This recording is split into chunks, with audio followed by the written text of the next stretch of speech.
Sì. in linea di massima. L'anno era? Che siamo partiti noi è il 1992, l'inizio del 92 insomma. Avevate già azienda voi? Noi avevamo dei terreni, insomma, mio padre coltivava i terreni e basta, insomma, se non si aveva animali, insomma. Se avete iniziato con questa attività? Siamo partiti con questo progetto, esatto. A suo tempo c'era il problema delle quote latte e quindi questo era estraneo alle quote latte, era un mercato suo e siamo partiti con questo progetto. E si è fatta subito la filiera con latterie friulane, no? Sì, siamo partiti, no, non subito, siamo partiti dopo 2 anni con le latterie friulane, sì.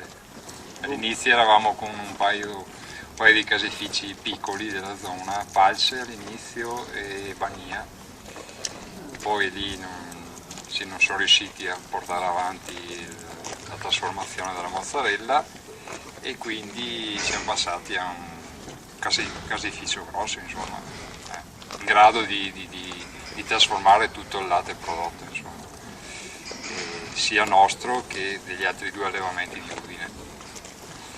E poi niente, siamo andati avanti 18 anni con loro finché sono uscite le varie problematiche, così. Loro hanno abbandonato il progetto e niente.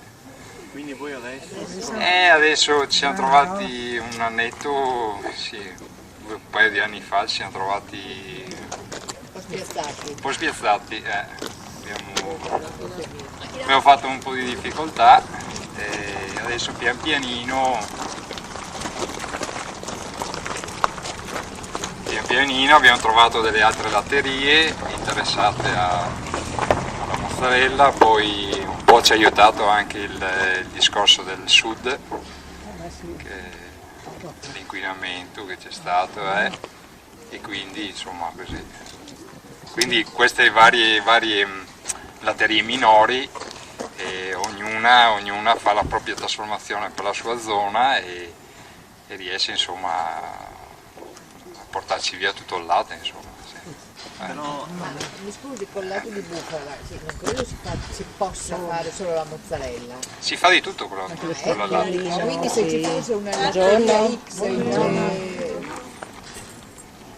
potrebbe una latteria X a cui conferire tutto il latte di bufala, questa potrebbe produrre più prodotti, insomma. Sì, il problema è piazzare il prodotto.